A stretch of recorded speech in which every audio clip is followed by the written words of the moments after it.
Todavía recuerdo el momento exacto en que mi esposo destruyó 27 años de matrimonio con una sola frase, como si estuviera cancelando una reservación en un restaurante. No gritó, no lloró. Simplemente entrelazó las manos sobre la mesa de nuestra cocina en Ensenada y dijo que se iba, y que había alguien más joven esperándolo. En ese instante creí que lo había perdido todo. Lo que no sabía era que, en ese mismo momento, estaba a punto de descubrir un secreto que mi padre había guardado por más de 20 años. Un secreto que lo cambiaría absolutamente todo. Pero antes de continuar, checa si ya estás suscrito al canal y escribe en los comentarios, ¿desde dónde estás viendo este video? Nos encanta saber hasta dónde están llegando nuestras historias. La cocina siempre fue el corazón de nuestra casa. Era ahí donde yo preparaba el café en las mañanas frías de invierno mientras Roberto leía el periódico. Era ahí donde celebrábamos cada pequeña victoria. Un ascenso suyo, un alumno mío que finalmente había descubierto el amor por la pintura, un fin de semana tranquilo que se transformaba en algo especial sin que lo planeáramos. 27 años de vida construidos alrededor de aquella mesa de madera oscura, de aquellas sillas que crujían levemente cuando alguien se movía, de aquella ventana por donde el sol de la tarde entraba en diagonal y dejaba todo con un color a miel. Fue exactamente en esa cocina donde Roberto eligió decirme que se iba. Ni siquiera parecía nervioso. Eso, de todo, fue lo que más me dolió. No había duda en su voz, ninguna señal de que aquellas palabras le costaran algo. Simplemente se sentó. Cruzó las manos sobre la mesa con la misma calma que usaba para abrir un proceso judicial y habló. Corto, directo, como quien resuelve un problema burocrático que ya debería haberse resuelto hace mucho tiempo. Lo miré por un momento pensando que había entendido mal. Mi cerebro intentó encontrar otra interpretación para lo que había dicho, otra lectura posible para aquellas palabras, pero no había ninguna. Él lo confirmó cuando se lo pedí. Sí, se iba. Y había alguien más joven, alguien que, en sus palabras, tenía ambición de verdad, que quería algo más grande de la vida. No grité, no tiré nada al suelo. Recuerdo mirar mis propias manos extendidas sobre la mesa y pensar que parecían pertenecer a otra persona. Una extraña ligereza se apoderó de mí, de esa manera desorientadora que el shock produce antes de que llegue el dolor real. El sol de la tarde seguía entrando por la ventana. La cafetera todavía burbujeaba levemente en la estufa. El mundo entero seguía girando normalmente mientras el mío se derrumbaba en silencio. A los 54 años, yo me había convertido en el tipo de mujer que Roberto describía como simple, y él no usaba esa palabra como un cumplido. Yo daba clases de arte en un centro comunitario 3 tardes a la semana. No me importaban las marcas ni el estatus. No seguía las conversaciones sobre inversiones y estrategias corporativas que dominaban las cenas con sus colegas del bufete. Mientras Roberto escalaba los peldaños del derecho empresarial, yo me quedaba en mi taller mezclando colores, enseñando a niños a expresar lo que no podían poner en palabras. Por mucho tiempo, creí que ese equilibrio nos fortalecía. Aquella tarde, por primera vez, me pregunté si Roberto había visto mi vida entera como una forma de debilidad. Fue a buscar algo en el maletín de piel que había dejado al lado de la silla, y fue ahí cuando entendí que aquella conversación no era espontánea. Nunca lo había sido. Puso una carpeta sobre la mesa y la deslizó hacia mí con la practicidad de quien entrega un contrato ya revisado por ambas partes. Los papeles del divorcio, ya firmados por él, ya protocolizados, ya estructurados por un abogado que obviamente había trabajado durante semanas para garantizar que cada línea protegiera los intereses de Roberto. Mientras leía, una claridad fría se me instaló en el estómago. La casa estaba a su nombre, vinculada a una estructura jurídica del despacho. Las inversiones más significativas estaban conectadas a sus cuentas profesionales de formas que yo apenas podía seguir. Hasta los fondos de retiro tenían arreglos legales que me parecían deliberadamente opacos. Roberto había construido una estrategia de salida tan cuidadosa como cualquier negociación que hubiera llevado a los tribunales. Y en el centro de esa estrategia había una suposición muy clara, que yo no tenía ningún poder para protestar, que simplemente firmaría. Cuando finalmente salió por la puerta principal, sin dudar, sin mirar atrás, con la confianza tranquila de un hombre que cree haber ganado, me quedé sentada sola en aquella cocina por mucho tiempo. El café se había enfriado, el sol había cambiado de ángulo, y yo seguía mirando esos papeles tratando de entender cómo 27 años podían caber en una carpeta tan delgada. Esa noche no dormí casi nada.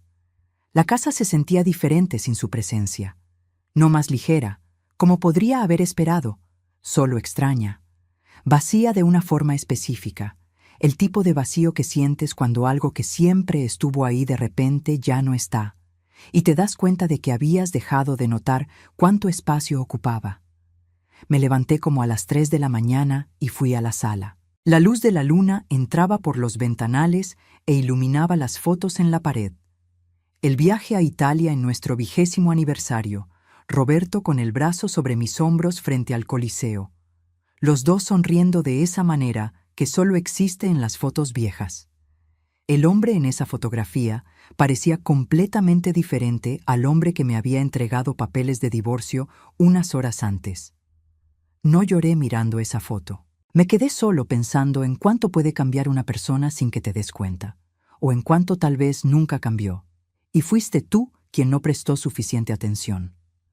A la mañana siguiente, mi celular empezó a vibrar temprano. Era mi amiga Laura, a quien conocía desde la universidad y que siempre fue del tipo que dice la verdad aunque sea incómoda. Quería saber si había visto el Instagram. Yo ni cuenta tenía, pero me mandó un link y cuando lo abrí encontré la foto. Roberto en una terraza, sonriendo con una copa de champaña, al lado de una mujer joven, rubia, con ese tipo de presencia que parece hecha para la cámara. El pie de foto decía algo sobre nuevos comienzos. El nombre del perfil era Ximena Cárdenas, 24 años. Deslicé las fotos por unos minutos sin sentir nada en específico. Después cerré la aplicación y puse el celular boca abajo sobre la mesa. Había cosas más urgentes en qué pensar, como qué iba a hacer con esos papeles y si podría, de alguna forma, contratar a un abogado que fuera al menos la mitad de preparado que el de Roberto. Fue entonces cuando llegó un mensaje de un número que no reconocía. Corto, formal, un poco desconcertante. Alguien que decía haberse encargado de la planeación patrimonial de mi padre, que necesitaba hablar conmigo con urgencia. Mi padre había muerto hacía más de 20 años. No había hablado con ningún abogado suyo desde entonces. Miré el mensaje por un largo momento, luego dejé el celular a un lado. Estaba exhausta, emocionalmente drenada, y había un problema mucho mayor esperando mi atención en forma de una carpeta llena de papeles jurídicos. El abogado de mi padre podía esperar. Lo que no sabía era que ese mensaje era exactamente lo que no podía darme el lujo de ignorar. Respondí al mensaje al día siguiente. No porque hubiera decidido que era importante, sino porque él había enviado un segundo mensaje, aún más breve que el primero, diciendo solo que el asunto involucraba mi divorcio. Y eso fue suficiente para que detuviera lo que estaba haciendo y le devolviera la llamada. La voz del otro lado era tranquila, profesional, con ese peso cuidadoso de quien está acostumbrado a entregar información delicada. Se presentó como Tomás Reynoso. Dijo que había trabajado con mi padre por muchos años y que había seguido, como parte de las responsabilidades del bufete, ciertos movimientos legales relacionados con mi situación. Cuando mencionó que el divorcio había sido tramitado, quedó claro que ya sabía mucho más sobre lo que estaba pasando en mi vida, de lo que yo esperaría de un abogado que nunca había conocido en persona. Le pedí que explicara a qué se refería. Él pidió que nos viéramos en persona, con urgencia. Al día siguiente, crucé la ciudad hasta la dirección que me había mandado. Un edificio discreto en el centro financiero de la Ciudad de México, vidrio y concreto, el tipo de lugar que yo generalmente solo frecuentaba cuando acompañaba a Roberto a algún evento corporativo. La oficina estaba en el piso 32. La recepcionista me llevó a una sala de juntas, donde Tomás ya esperaba. sentado a la cabecera de una mesa larga con una carpeta gruesa enfrente, mi nombre impreso en la portada. Era más viejo de lo que había imaginado. Cabello canoso, postura tranquila, el tipo de calma que solo viene con décadas de práctica. Me recibió con cordialidad genuina, me ofreció agua, esperó a que me acomodara antes de empezar a hablar. Lo primero que dijo fue que mi padre me había amado mucho. Aquella frase me tomó por sorpresa. Mi padre había muerto cuando yo tenía 32 años, y aunque su ausencia era una presencia constante en mi vida, rara vez escuchaba a otras personas hablar de él con esa naturalidad. Respondí que lo sabía. Tomás asintió y entonces empezó a explicar. Mi padre había establecido un fideicomiso cuando yo aún era joven. Yo lo sabía. De ahí venían los pagos mensuales modestos que recibía hace 2 décadas, suficientes para darme una estabilidad tranquila, no suficientes para llamar la atención. Roberto había comentado sobre eso algunas veces a lo largo de los años, con ese tono levemente condescendiente que usaba cuando hablaba de cosas que consideraba por debajo del estándar. Debió ser más que eso, decía él. Los inversionistas no dejan herencias tan pequeñas. Yo nunca lo había cuestionado. Asumía que mi padre simplemente había sido cuidadoso, conservador. Tomás puso un documento frente a mí. El encabezado decía Corporativo Benítez. Contrato de fideicomiso. Lo miré sin entender qué estaba viendo. Mi padre se describía como inversionista.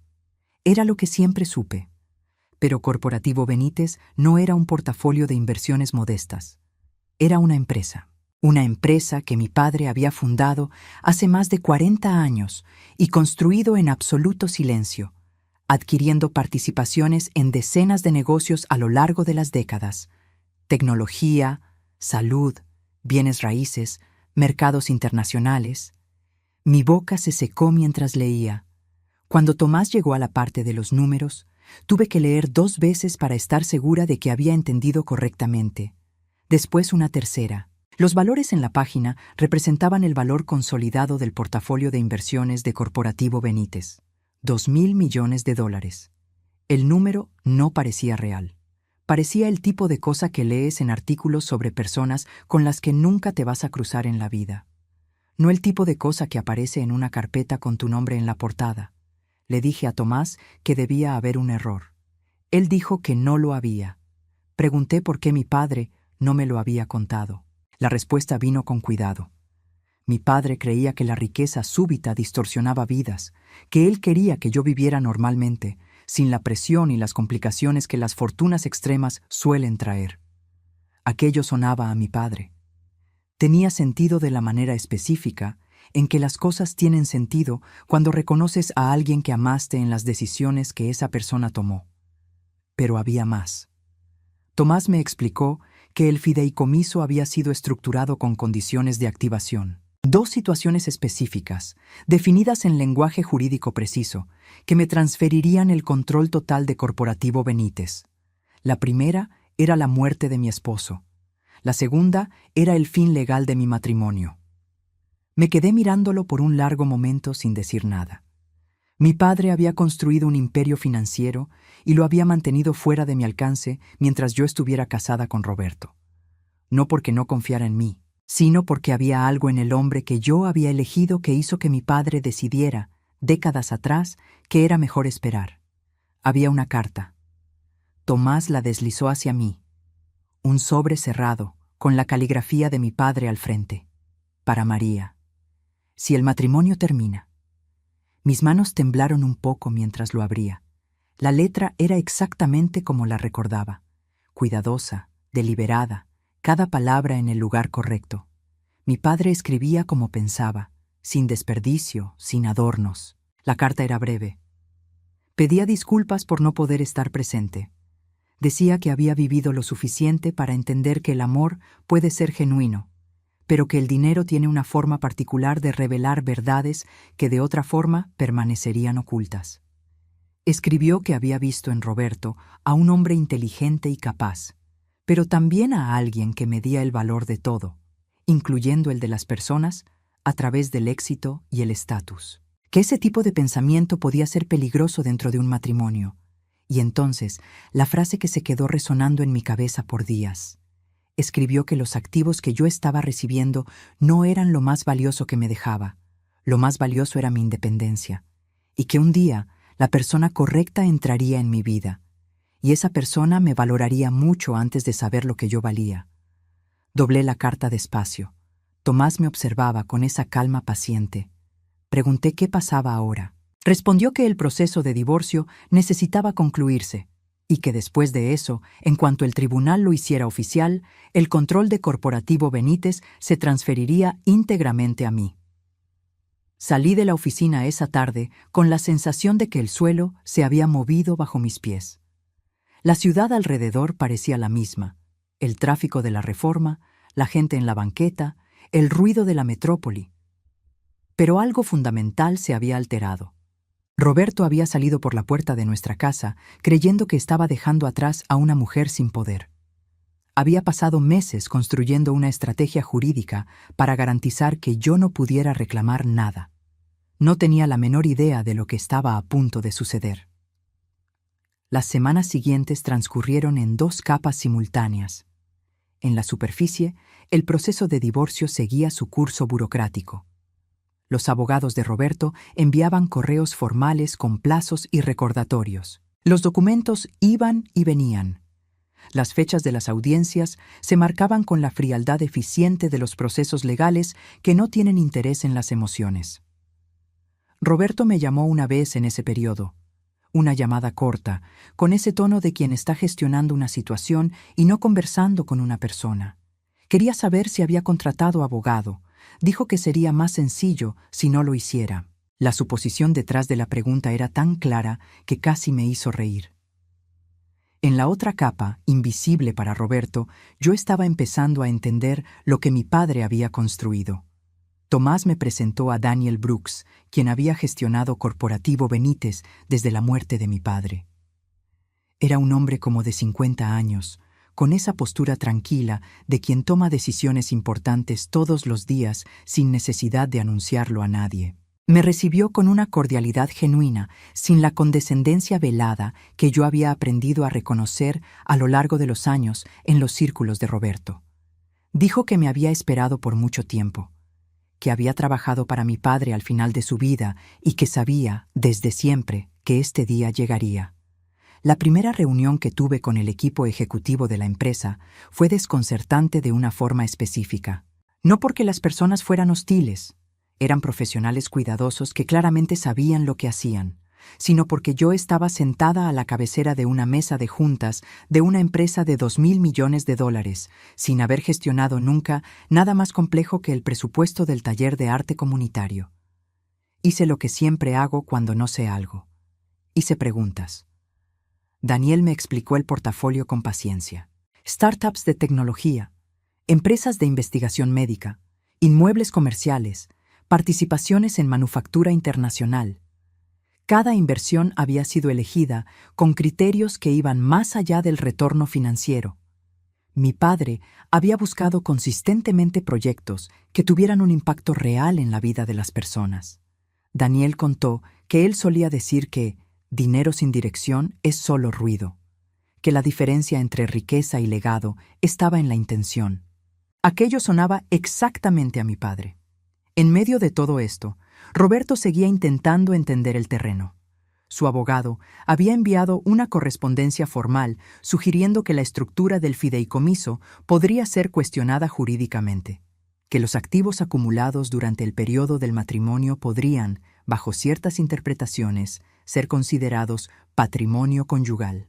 Tomás me llamó para explicarme, con la calma de quien ya había anticipado exactamente ese movimiento, que el argumento no tenía sustento legal.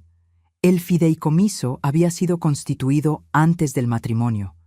Estaba estructurado como una entidad separada. Había sido diseñado específicamente para resistir ese tipo de impugnación. Mi padre había pensado en todo.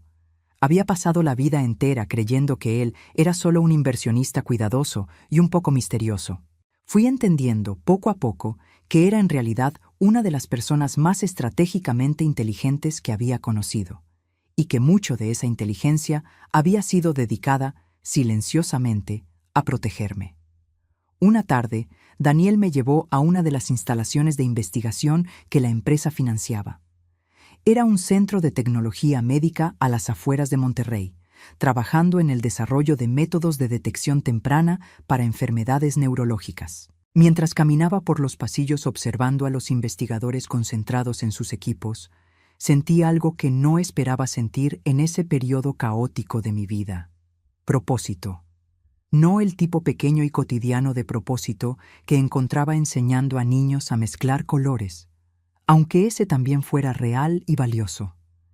Era un propósito de escala diferente. La sensación de que había recursos y responsabilidad suficientes en mis manos para que ideas importantes sucedieran de verdad. Mi padre había construido aquello, y ahora era mío. Esa noche, de vuelta al departamento que había rentado cerca de Polanco, después de salir de la casa donde Roberto y yo habíamos vivido, leí su carta una vez más. Me detuve en la parte donde escribió que se había preocupado por Roberto no por maldad, sino por cautela. Que había visto en el hombre que elegía a alguien que medía el valor a través de la conquista, y que ese tipo de persona, dentro de un matrimonio, siempre termina pesando a su pareja en la misma balanza. Pensé en cuántas veces Roberto había hablado de mi trabajo de enseñanza como si fuera un pasatiempo lindo, pero irrelevante. En cómo describía mi vida simple, con ese tono que yo había aprendido a no cuestionar. En cómo la idea de que yo pudiera tener algo de valor que él no conocía parecía no haber cruzado por su mente en ningún momento durante un año entero de planeación. No sentía rabia. Sentía algo más parecido al entendimiento. Roberto había visto exactamente lo que quiso ver. Y mi padre había construido un sistema que solo se revelaría cuando esa mirada limitada produjera las consecuencias inevitables que él siempre supo que produciría. El divorcio se finalizaría pronto. Y cuando sucediera, el mundo entero iba a descubrir lo que Roberto había dejado atrás. La audiencia fue programada para una mañana de martes. Llegó con la normalidad desconcertante que los momentos importantes a veces tienen. El sol brillaba. El desayuno sabía a café. El tráfico hacia el juzgado en la Ciudad de México era exactamente el mismo de siempre. Y de pronto estaba sentada en una sala de tribunal modesta, con la iluminación artificial y el olor a papel viejo que todos estos lugares tienen, viendo a un juez revisar documentos con la eficiencia aburrida de alguien que hace eso 50 veces por semana. La audiencia duró menos de 20 minutos. Roberto estaba al otro lado de la sala, de traje, con esa postura erguida que siempre mantenía en ambientes profesionales. No miró en mi dirección ni una sola vez durante el proceso. Cuando el juez firmó la orden final, él se puso de pie con la calma satisfecha de un hombre que acaba de cerrar un negocio bajo sus propios términos. Por una fracción de segundo, nuestras miradas se cruzaron en el momento en que se daba la vuelta para salir. Hizo un ligero gesto con la cabeza, el tipo de gesto que se hace para dar por terminada una negociación, y salió por la puerta sin más. Lo observé irse y no sentí lo que había imaginado sentir. Tomás me estaba esperando en el pasillo. Me entregó una carpeta con las copias de los documentos finales y me dijo, con esa calma constante suya, que el proceso se había completado, que las condiciones del fideicomiso se habían cumplido, que la transferencia ya estaba en marcha. Dentro del coche me mostró la aplicación en su celular. Filas de números, nombres de cuentas, instituciones financieras. Y entonces el saldo. 2.000 millones y algunos decimales que parecían obscenos en la pantalla pequeña del smartphone. Me quedé mirando ese número por un largo momento sin decir nada. No hubo fuegos artificiales. No hubo música de fondo. Solo el sonido del tráfico afuera y el aire acondicionado del auto, y ese número en la pantalla que mi padre había pasado décadas construyendo, escondiendo y protegiendo para el momento exacto que acababa de ocurrir. En los días siguientes, la vida continuó con esa extrañeza doble. Por dentro, todo había cambiado. Por fuera, todavía despertaba en el mismo departamento sencillo. Todavía tomaba café mirando la ciudad por la ventana. Todavía iba al centro comunitario por las tardes para ver a los niños pintando. Nada en mi apariencia o rutina señalaba lo que había pasado. Entonces, los periodistas se enteraron. No sé exactamente cómo se filtró la noticia. Tomás dijo que las transferencias de control en empresas de este tamaño eventualmente aparecen en los registros públicos, que era inevitable.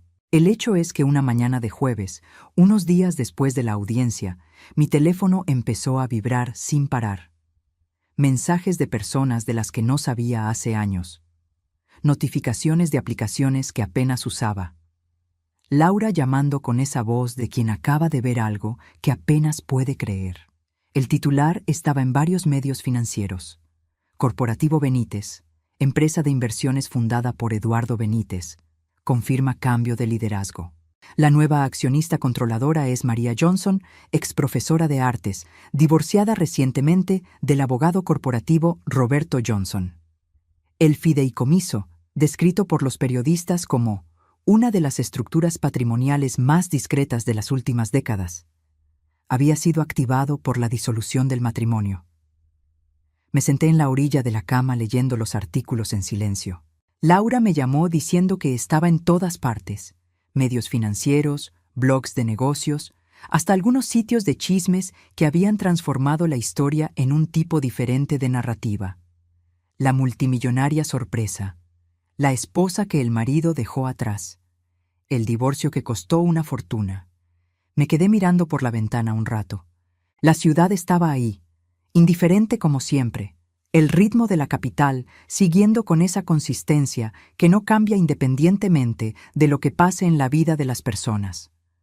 Entonces mi teléfono sonó con el nombre de Roberto en la pantalla. Contesté. La voz del otro lado no era la del hombre confiado que me había entregado papeles de divorcio con la calma de quien cierra un acta de asamblea. Era otra cosa, más tensa, con una cualidad que rara vez había escuchado en él en 27 años. La conversación fue corta. Quería saber si era verdad, si lo había sabido antes, si había alguna manera de impugnar. A cada respuesta que yo daba, sí, no, escuchaba el silencio del otro lado haciéndose más pesado, como si estuviera tratando de encajar las piezas de algo que simplemente no cabía en la narrativa que había construido para sí mismo. Al final, preguntó si podríamos vernos. Dije que no había necesidad. Él insistió en que había cosas que discutir. Respondí que el divorcio estaba finalizado y que no había nada más que discutir jurídicamente. Otro silencio. Entonces dijo, con una sinceridad que me tomó levemente por sorpresa, que le estaba costando entender cómo había cometido un error tan grande. No respondí a eso, porque había cometido varios errores, y ninguno tenía que ver conmigo específicamente. Todos tenían que ver con la forma en que veía el mundo. Después de que colgué, fui al balcón y me quedé mirando la ciudad por un buen rato. En algún lugar, Jimena Cárdenas probablemente estaba leyendo los mismos titulares.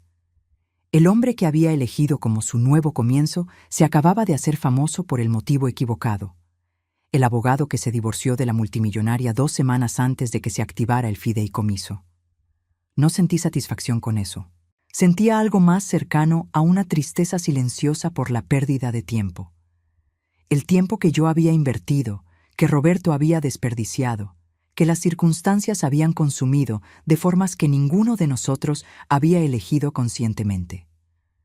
Pero también sentí, por primera vez en mucho tiempo, que el capítulo había terminado de verdad. 3 días después, recibí un mensaje de Jimena Cárdenas. Me quedé mirando el nombre en la pantalla un rato antes de decidir responder. Era el último contacto que esperaba. La mujer que había posado para fotos con mi esposo en terrazas de lujo, que había anunciado su nuevo comienzo a sus seguidores con la confianza de quien cree que el futuro está garantizado, ahora me mandaba un mensaje pidiendo hablar. La curiosidad siempre fue más fuerte que mi instinto de evitar la incomodidad. Acepté verla. Estaba en una cafetería cerca de Santa Fe cuando llegué. Sin filtros y sin la iluminación estratégica de las fotos que había visto, parecía aún más joven de lo que imaginaba y visiblemente nerviosa. Se puso de pie cuando me acerqué a la mesa, lo que me pareció un gesto genuino de alguien que no sabe exactamente cómo va a salir esta conversación. Empezó diciendo que no había venido a defenderse, que había venido a contarme algo que creía que yo debía saber. Mientras hablaba, fui entendiendo el contorno de la historia que se había construido sin que yo pudiera verla. Roberto había pasado todo el último año describiéndole nuestro matrimonio de una forma muy específica. No como una relación que había agotado sus posibilidades o como una situación que había llegado a su fin de forma natural, sino como una prisión de la cual estaba escapando. Había pintado mi vida, el taller, las clases, el ritmo tranquilo que yo había elegido, como evidencia de una falta de ambición que lo asfixiaba. Dijo que él le había dejado muy claro que estaba saliendo de un lugar donde nadie lo comprendía hacia una vida más grande, que yo era el pasado, que ella era el futuro. Escuché aquello sin rabia. Lo escuché con el tipo de comprensión cansada que tienes cuando algo confirma lo que ya habías intuido, pero no habías puesto en palabras. Roberto había construido una narrativa donde él era el protagonista ambicioso atrapado en una vida pequeña, y yo era el obstáculo. Jimena dijo que había creído en esa narrativa por mucho tiempo, que había sido seducida por la versión que él presentaba de sí mismo, el abogado exitoso que merecía más, que finalmente había encontrado el valor de elegir la felicidad. Cuando aparecieron los titulares, esa versión se derrumbó de una forma que no se podía ignorar. Ella había pedido explicaciones. Él había jurado que no sabía nada sobre el fideicomiso. Ella le había exigido ver los documentos del divorcio para convencerse. Y después de eso, había hecho sus maletas. Me mostró algunos mensajes del celular. Roberto había seguido en contacto después de su separación. No para reconquistarla, sino para reclutarla. Quería que ella testificara, si era necesario, que yo había ocultado información durante el matrimonio. Estaba intentando construir una narrativa jurídica y necesitaba aliadas. Jimena se había negado y había decidido contármelo. Le agradecí con sinceridad. No había resentimiento en lo que sentía. Había algo más parecido a la empatía. Ella había sido usada en una historia de la cual tampoco era la autora, de la misma forma que yo había pasado años dentro de un matrimonio cuya dinámica real nunca había visto con suficiente claridad. Se lo dije. Se me quedó mirando por un momento como si esperara algo diferente. Rabia, tal vez, o una frialdad distante. Cuando entendió que no había nada de eso, se relajó visiblemente. Antes de irse, dijo algo que se quedó conmigo. Dijo que había pasado mucho tiempo creyendo que el poder era sinónimo de dinero y estatus, que era por eso que Roberto le había parecido tan atractivo cuando lo conoció, que ahora estaba empezando a entender que el poder de verdad era otra cosa. Era saber quién eres y no necesitar que nadie lo confirme. Salí de la cafetería y caminé por el centro comercial un rato antes de volver al coche. El sol estaba fuerte. La gente a mi alrededor tenía esa expresión de tarde común, de vida sucediendo al ritmo normal. Pensé en lo que Jimena había dicho, y pensé en lo que mi padre había escrito en la carta, que lo más valioso que me dejaba no era el dinero, era la independencia. Él había entendido, décadas antes, algo que Roberto nunca había comprendido: que el valor de una persona no se calcula por la posición que ocupa en la jerarquía de ambiciones de alguien, y que las personas que se van creyendo que están escapando de algo pequeño, muchas veces descubren, demasiado tarde, que lo que dejaron atrás era mucho más grande de lo que imaginaban. Roberto intentó la impugnación jurídica, tal como Jimena había previsto. Una correspondencia formal llegó a través de su bufete unas semanas después, alegando que había fundamentos para revisar la estructura del fideicomiso a la luz de la relación matrimonial y de una supuesta omisión de información. Tomás respondió con la eficiencia de quien había preparado exactamente esa respuesta por años. El fideicomiso había sido constituido antes del matrimonio. Era jurídicamente independiente de los activos conyugales. Y yo, genuinamente, no había sabido de la extensión de los activos hasta después del trámite del divorcio. No había argumento legal sostenible. Roberto insistió un poco más. Cambió de abogado. Intentó un ángulo diferente. Cambió de abogado otra vez. Cada intento costaba tiempo, dinero y, lo más significativo para alguien cuya carrera dependía de su reputación, atención pública. Un sitio especializado en el mercado jurídico publicó una nota sobre los movimientos procesales. Algunos clientes del despacho de Roberto empezaron a cuestionar si el involucramiento del socio en una disputa personal de tan alto perfil creaba un conflicto de interés con sus asuntos. La pregunta en sí, independientemente de la respuesta, ya era lo suficientemente incómoda como para producir efectos. Tomás me mantenía informada de forma tranquila. Decía que era el tipo de cosa que se agotaba sola, que hombres como Roberto eventualmente se cansaban de luchar contra estructuras que fueron construidas específicamente para resistirlos. Mientras tanto, mi vida seguía en otra dirección completamente. Daniel y yo habíamos empezado a trabajar en lo que sería la Fundación Benítez para la Educación Creativa. La idea partió de algo simple. Las tardes que pasé en el centro comunitario, los niños que llegaban inquietos y salían concentrados, los adolescentes que nunca habían creído que eran capaces de crear algo hermoso y se quedaban mirando sus propios trabajos con esa especie de sorpresa suave. Había algo sucediendo en esos salones que ninguna métrica de desempeño académico lograba capturar, pero que era absolutamente real. La fundación empezó financiando programas en centros comunitarios del país. La respuesta fue inmediata y desproporcionada a lo que yo había esperado. Los maestros describían alumnos que habían encontrado en el salón de arte el único espacio donde se sentían competentes. Los padres escribían sobre hijos que habían regresado a casa con una expresión diferente en el rostro. Los coordinadores de escuelas en zonas marginadas pedían información sobre cómo incluir los programas en sus planes de estudio. En una de las visitas que hice a un centro que había recibido recursos de la fundación, una niña de unos 10 años me mostró lo que había pintado esa tarde. Un autorretrato, hecho con una seriedad absoluta, los ojos muy atentos a su propia imagen en el espejo improvisado que la maestra había puesto frente a ella. Cuando terminó, giró el papel hacia mí y me preguntó si estaba bien. Dije que estaba muy bien, y que era suyo, que nadie más podría haber hecho exactamente eso. Dobló el papel con cuidado y lo guardó en la mochila como si fuera algo de gran valor.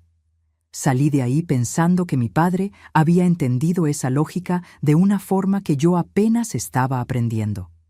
Que ciertas cosas tienen valor no porque alguien decida que lo tienen, sino porque son verdaderas.